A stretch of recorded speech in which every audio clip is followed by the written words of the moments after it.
Alright. Hello everyone, this is Earth from Rise of Empires Guides. Today I want to discuss about classes in Rise of Empires. There are four, as a farmer, raider, trader and craftsman. I'll go through each of them one by one, explaining the pros and cons and whether you should pick it in any stages of the game or you should avoid it. So without further ado, let's start with craftsman.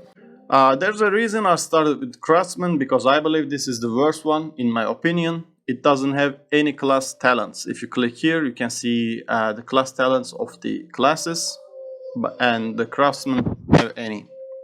And if you click here, we can see the perks of each class. These perks can be opened by National Quest, which I will explain how you can do it later on in this video. For now, just take a look at the perks. The Craftsman mainly focuses on building speedups and alliance help.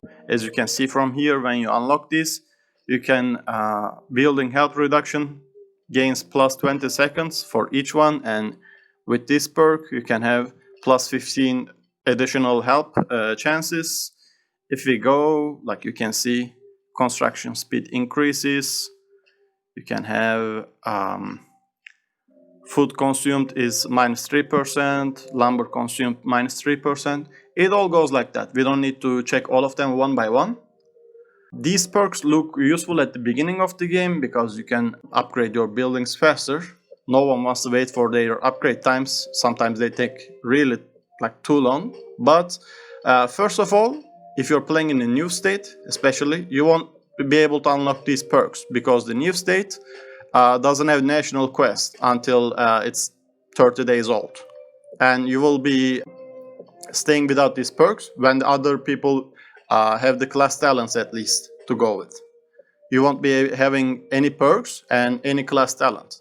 And even if you have this castle in a newer state and you started, older state and you started a newer castle, again, these type of games are generally balanced in such a way that if the building time is long, the resources it takes are really high as well. So you won't have any resources even if you finish that building really fast. So it doesn't really make sense to choose Craftsman, in my opinion.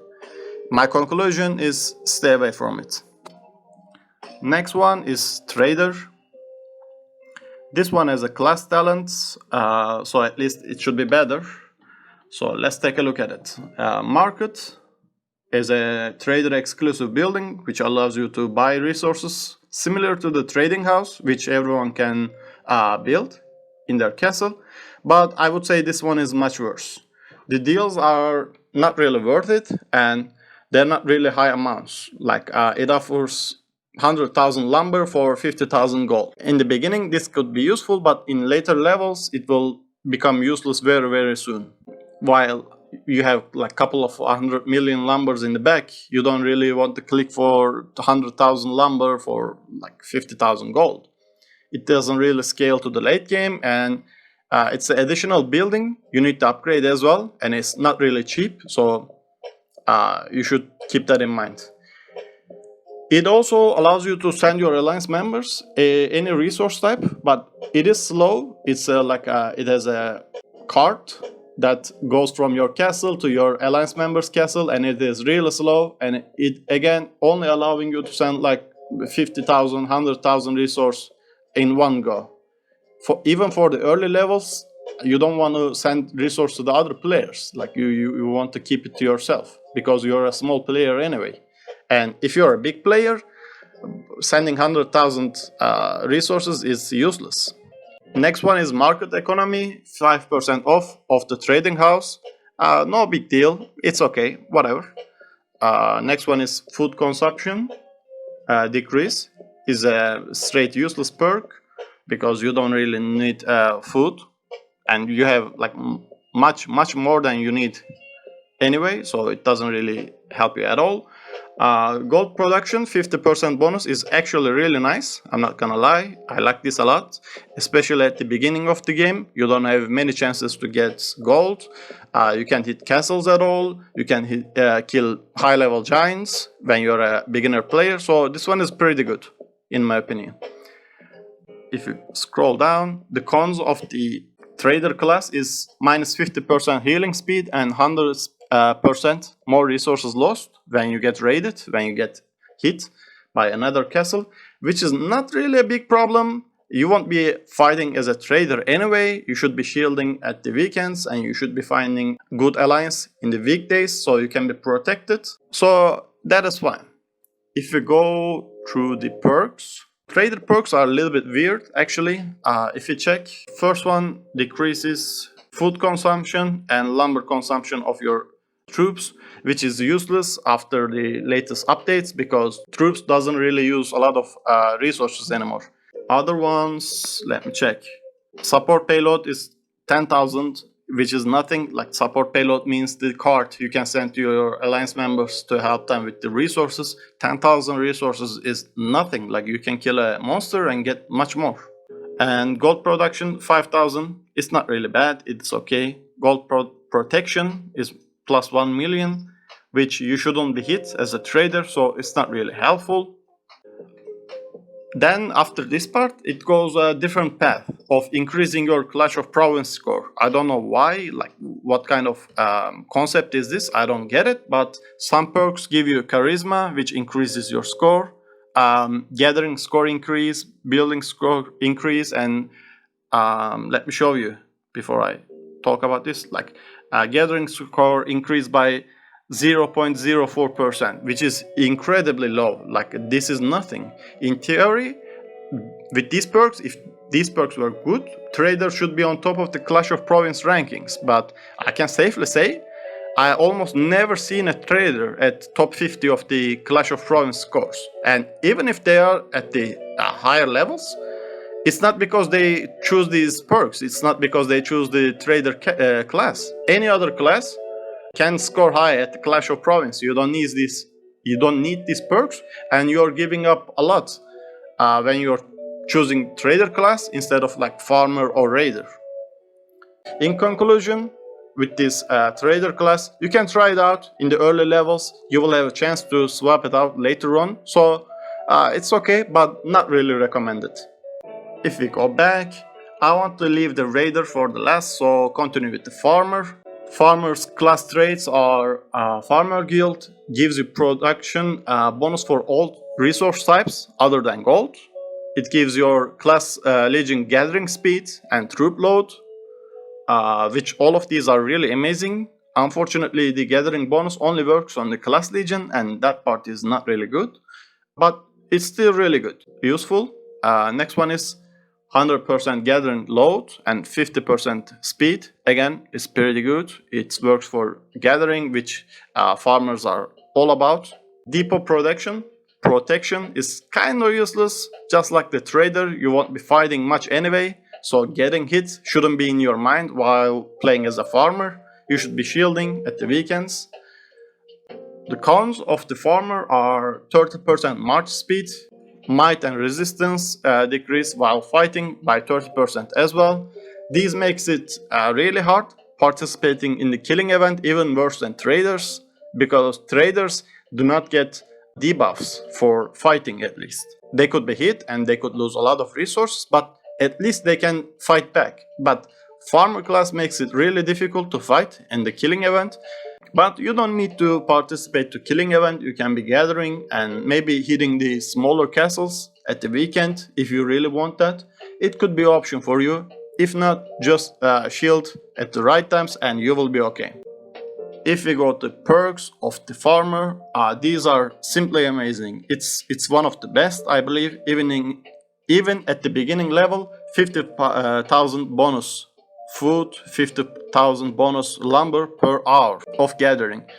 At the beginning of the game, you will find this very useful because 50,000 per hour is like much higher than your default gathering speed. It's really high, and it gets better if you go ahead and check the other ones like food gathering speed.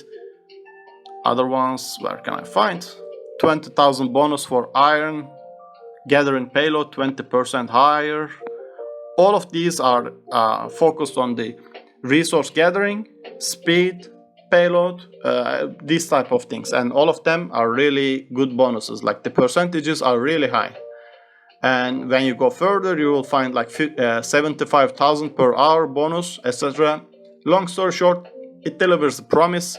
You have chosen the farmer class, you farm well. My suggestion for the farmer class is get the benefits of gathering, improve your castle until you're absolutely ready to fight with the bigger boys. It could be when you're level 19, level 22, level 25, that is up to you. And lastly, we have Raider class. This is my favorite class, so let's check the class traits, right? This first one makes your class legion steal gold from your opponent's castle when you hit them successfully. It's a pretty good way of stocking up gold at the weekends when you're fighting the opposing states. Next one is wounded healing speed is 100%, which is very useful as a raider. Even when you get hit or when you win the battles, you get a lot of injured troops, even if you win the fight. So this one is really useful, and 40% casualties is wounded is super good, which means instead of dying, they go to the medical tents for you to heal them later on. So instead of 100,000 troops dead, you will have 60,000 troops dead. It will give you a second chance after some strong player hits you, maybe, you know. Next one is when sieging enemy castles, your troop load is increased 150%.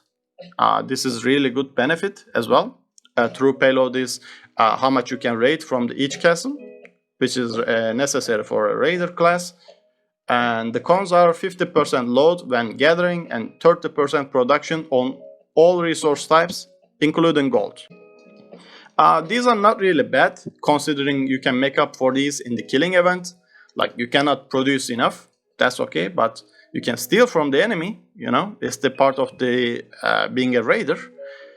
And gathering doesn't get much affected from this as well. You can still get the 9 chests for the gathering day. So I think the pros overcome their cons in the raider class. And lastly, if you check the perks for the siege master, it focuses on the resistance, might. So you will have a lot of perks focusing on the hitting castles, raiding castles. March speed is really good for this one. When you're marching the enemy castles, the speed is everything, as I said on the killing event video. So honestly, if you play this class, these perks will help you to play it as it should be played. You will be fast, you will be hitting strong, and your troops will have higher resistance. Marching speed 10%, and I believe there's one more with the 5%, if I don't remember wrong. Anyway, the march speed is really useful because you should be fast in the killing event. So I suggest you don't start with the raider when you don't have troops and research ready to fight yet.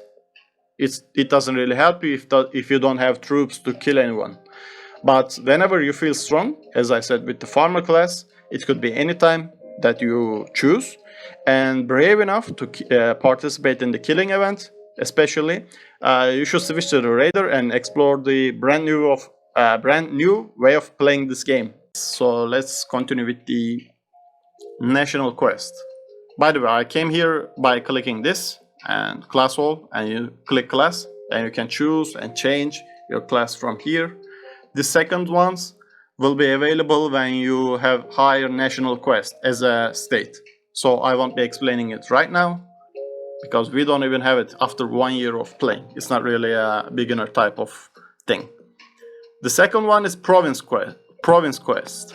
It was called national quest before, so I'm really used to saying national quest. You should be understanding province quest when I say it.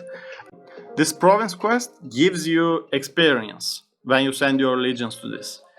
Normally when you open, it will give you your type of quest, which is like depending on your class, you can send your troops to some of these. For example, this is Siege Master, which is Raider.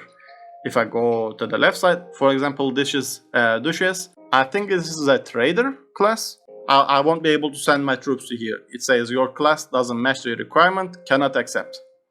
So for example, I should be sending here. Which one you should choose is depending on the experience it gives, which you can see from here, 68,000, 102,000, and 133,000.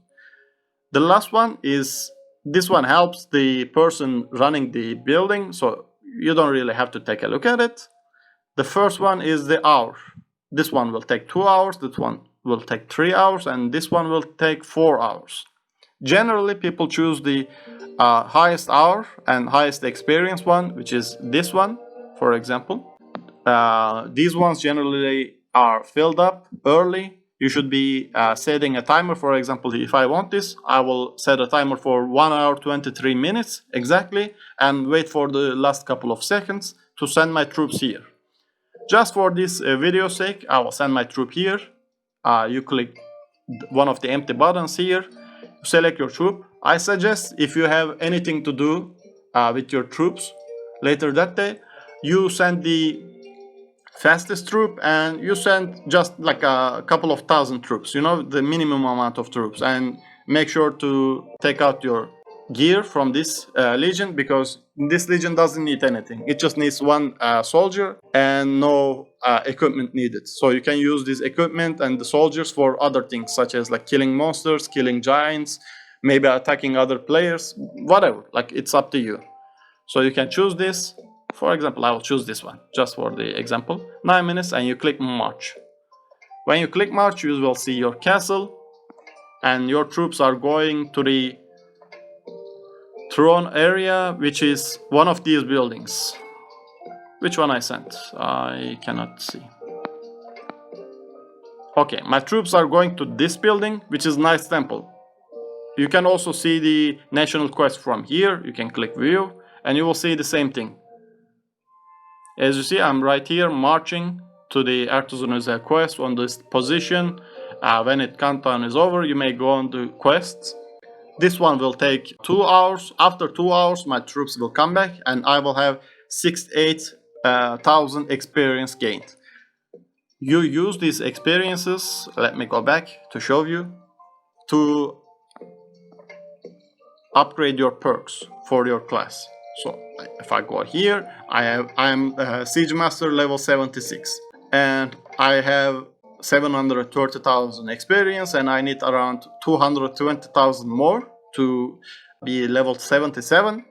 Each level you level up, you gain 2 perk levels, and with those 2 perks you can spend it on these perks and upgrade them as much as you want, as like which side you want. It's up to you. Some of them will require, as you see, this one requires level 5 of this focus cover, so I won't be able to do that, but you use this. And if you decided like you use these, some of them, for example this one, for this one I use 5 out of 10 because I didn't need to level this up later, and I knew I don't need this for the experience. It doesn't really give a lot of experience bonus, so I skipped the level 6, 7, 8, 9 and 10. But if I were to level this up to 10, I could reset this with 3000 gems. I would get all of my perk points, and I could spend this here. Again, it will start from 0. You will have all of your levels, so you don't need to worry. Just for 3000 gems, you can spend them again. And later on, like when you gain these perks, it doesn't mean that you have the marching speed 5%. It means that you have the card to use. This one is kind of complicated to start, but what it means is, let's start with income position at the top. So you click on the income cards, and the ones here are listed down below. You can choose any of them. I chose the Siege Might, Siege Resistance, Marching Speed, and Marching Speed again. But if I wanted to change it to the archers, I could change from here.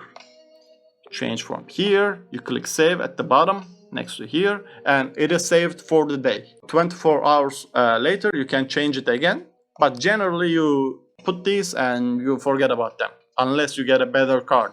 When this goes further and further, cards get better, so you can change it. But when you decided, I decided the cavalry is my troop type, and marching speed of course is useful, so I choose this one. Class card gives you different card options. These ones generally related with experience. I decided the percentage of 40% and 30% mission experience is better than 5000. I calculated how much it would give me each of them and decided these ones are better.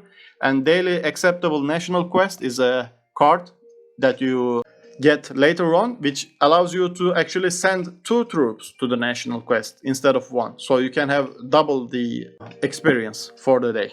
And the last one is alliance card. You don't really get too much alliance cards. This one increases all of your alliance's power. For me, it increases troop resistance by 4% for all of my alliance members. I could choose raid payload instead, but I thought the resistance helped better. And the last one has a general position. General position, you can choose any of these cards in any type, and you can put it here. You can put the class cards, you can put this one. I think you cannot put this one, or you can even put the alliance cards here. So this is how it goes. Just for the alliance position, I need to show you one more thing. If you go here to your alliance and you check the represent button, you see from here. Actually, I kind of misinformed you. It doesn't help your alliance when you put them there. It helps your alliance when you put your icon here. The higher level people put their cards here. With their cards in total, we get 5.1% bonus might, 1.8% raid payload, and 3.6% troop resistance. There's the percentages here, so whatever this person put gets increased by 120%. These ones get it actually decreases by 60%. So whatever they put, we gain the 60% of it. But in total, you get a lot of good bonuses. And also the other people in your alliance can put the cards. Of course, the trader and craftsman doesn't have full because there are not many players playing it. And the farmer is agricultural scholar, gives us marble, lumber, and food gathering speed. So this is how it goes. This is what I can explain about classes and national quest and using your classes to your advantage. Thank you all for watching the video. Consider subscribing and check out my other videos. Merry Christmas. Have a good day, you all. Bye bye.